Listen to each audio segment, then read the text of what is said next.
Abdullah bin Usman bin Amir bin Amr bin Ka'ab bin Sa'ad bin Ta'im bin Murrah bin Ka'ab bin Lu'ay bin Walib al-Quraisy at-Taimi, yang dikenal dengan Abu Bakar As-Siddiq bin Abu Quhafah.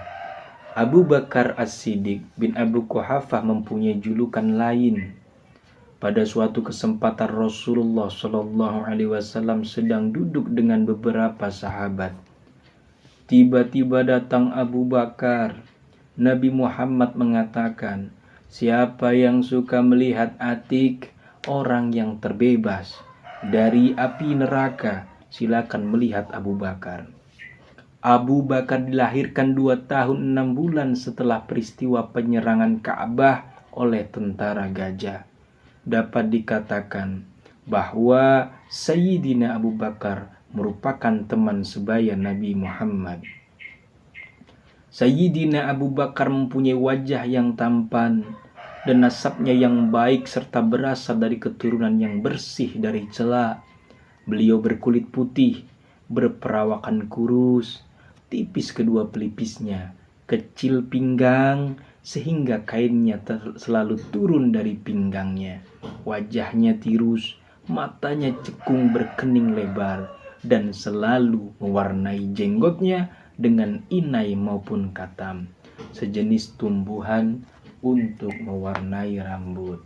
Sebelum adanya Islam, Sayyidina Abu Bakar tidak ternodai oleh keburukan dan perilaku negatif kaum jahiliyah.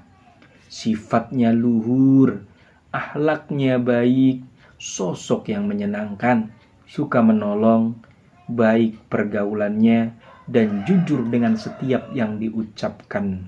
Bahkan sebelum adanya cahaya Islam, mengharamkan dirinya untuk meminum khamr.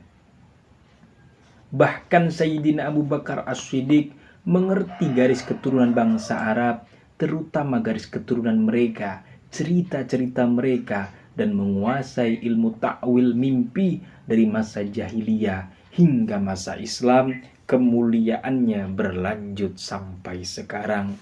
Suatu ketika seseorang datang menemui Abu Bakar lalu menceritakan mimpinya. Orang itu mengatakan, saya bermimpi kencing darah. Abu Bakar berkata, engkau pernah menggauli istrimu saat dia sedang haid? Mohon ampunlah kepada Allah dan jangan kau ulangi perbuatan itu. Menurut Syekh Muhammad bin Sirin, Sayyidina Abu Bakar terkenal pandai menafsirkan mimpi setelah Nabi Muhammad Sallallahu Alaihi Wasallam.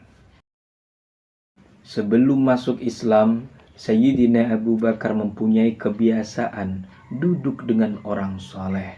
Orang soleh ini menganut Hanafiyah, ajaran agama yang lurus sebagaimana diwariskan oleh Nabi Ibrahim alaihi salam. Lalu siapakah penganut Hanafiyah ini? Yaitu Qusaidah al-Iyadi, Zaid bin Amr bin Nufail, dan Waraqah bin Naufal. Sayyidina Abu Bakar suka menyimak kata-kata mereka bertiga dan mendengarkannya dengan penuh perhatian.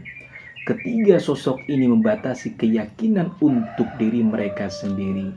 Mereka bertiga tidak dakwah secara terang-terangan dan tidak membawa suatu agama yang mengecam penyelewengan akidah kaum Quraisy dan kebiasaan buruk mereka.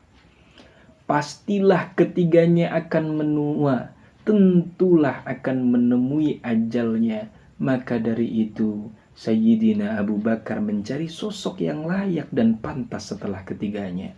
Sosok yang masih muda, memiliki garis keturunan yang baik, laksana mutiara yang berkilauan, seseorang yang menolak menyembah berhala, bersih dari sifat-sifat jahiliyah, seseorang yang menjadi buah bibir di seantero Mekah, membatalkan konflik perang Fijar dengan kedamaian, meletakkan Hajar Aswad ke posisi semula.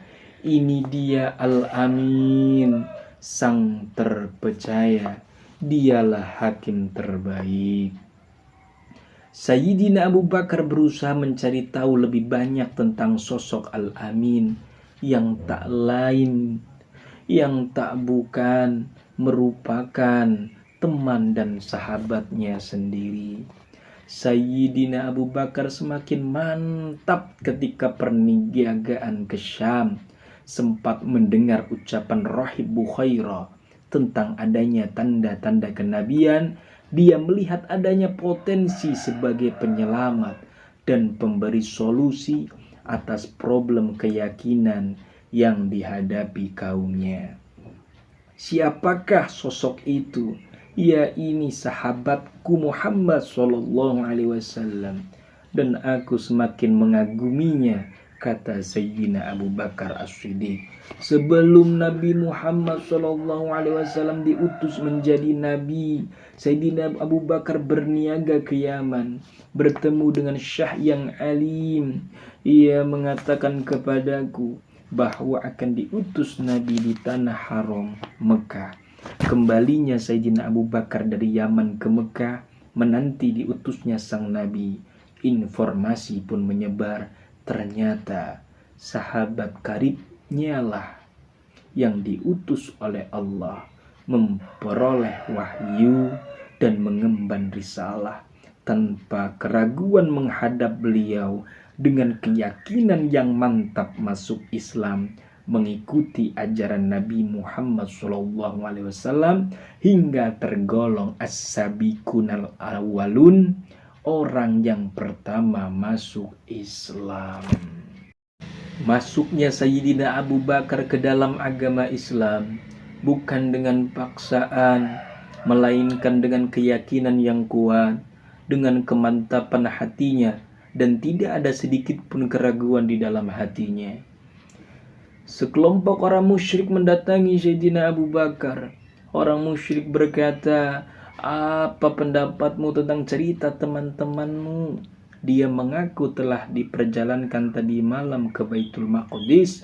Sayyidina Abu Bakar balik bertanya. Dia mengatakan itu. Orang musyrik serempak mengiyakan. Sayyidina Abu Bakar berkata, kalau begitu dia benar. Seandainya dia Nabi Muhammad SAW mengatakan yang lebih dari itu tentang kabar dari langit, saya Abu Bakar pasti akan membenarkannya, baik yang telah lalu maupun yang akan datang. Setiap kali Rasulullah SAW mengabarkan sesuatu, Abu Bakar selalu menjadi orang yang paling pertama membenarkan dan mengimaninya, karena dia yakin bahwa Rasulullah SAW tidak berbicara berdasarkan hawa nafsunya. Inilah yang menjadikan Sayyidina Abu Bakar dijuluki dengan As-Siddiq, orang yang selalu membenarkan. Maka dari itu, selain dijuluki dengan sebutan Atik, beliau pun mempunyai julukan As-Siddiq. Sayyidina Abu Bakar adalah sahabat yang setia, sahabat yang sangat peduli. Sekelompok kaum musyrikin di Masjidil Haram membicarakan Rasulullah Shallallahu Alaihi Wasallam. Tiba-tiba Rasulullah datang ke masjid.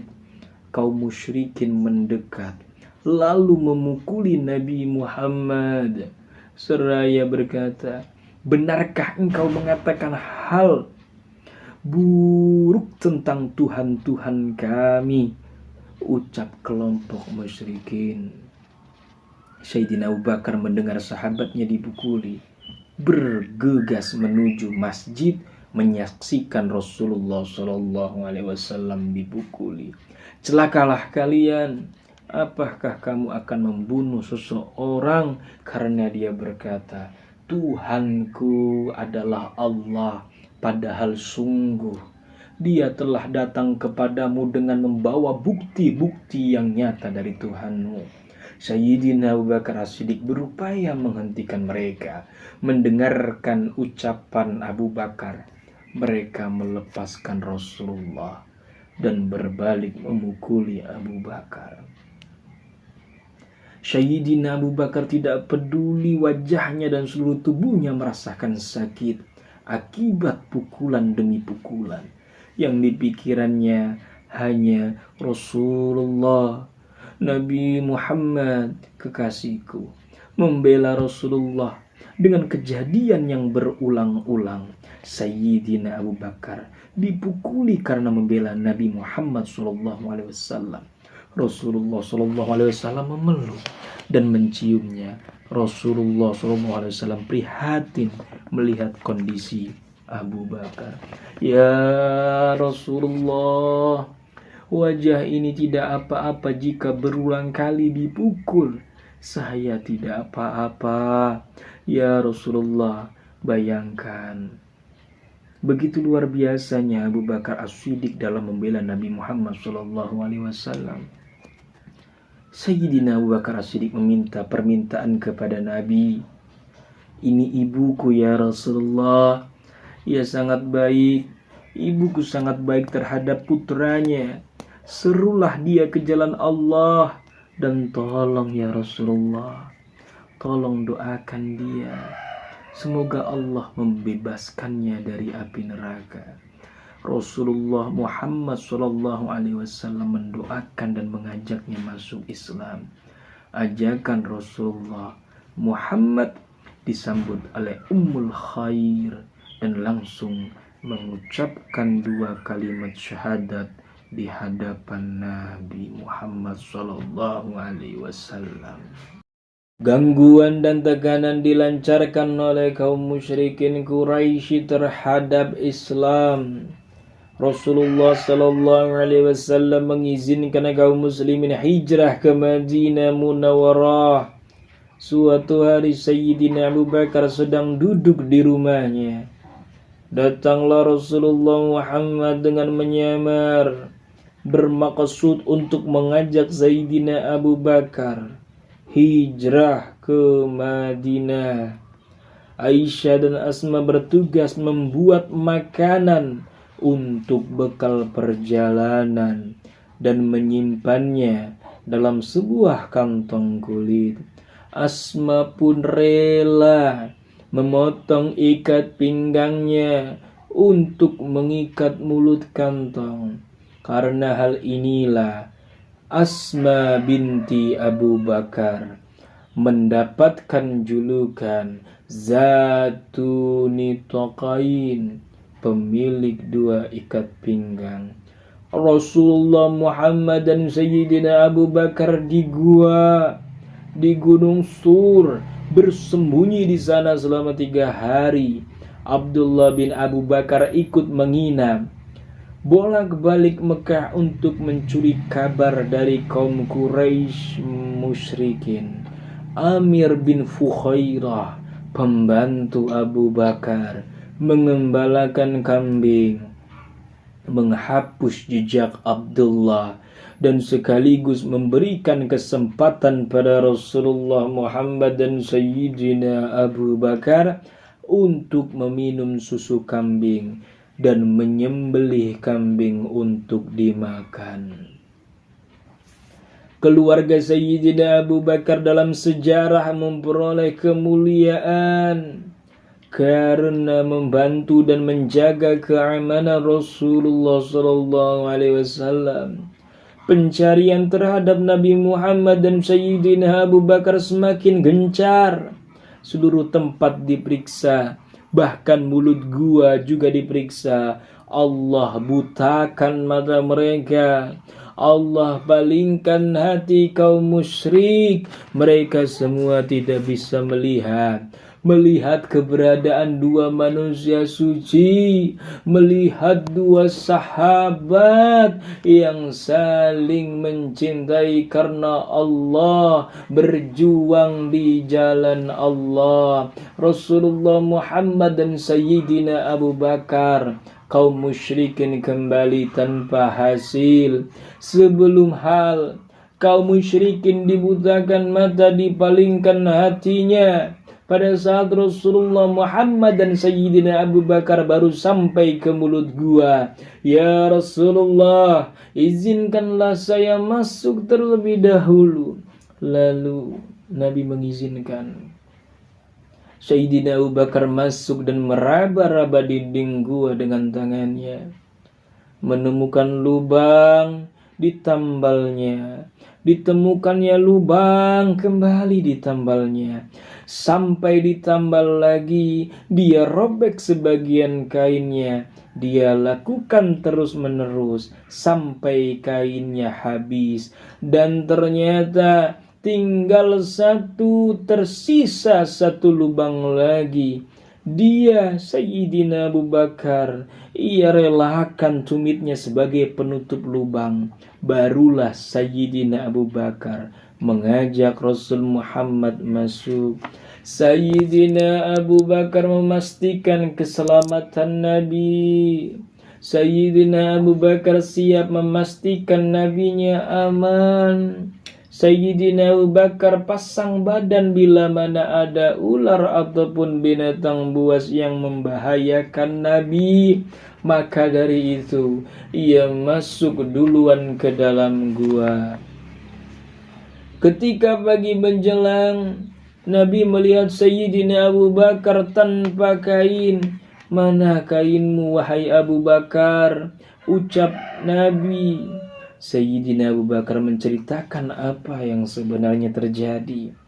Rasulullah mendengar hal itu, mendoakan kebaikan untuk Sayyidina Abu Bakar.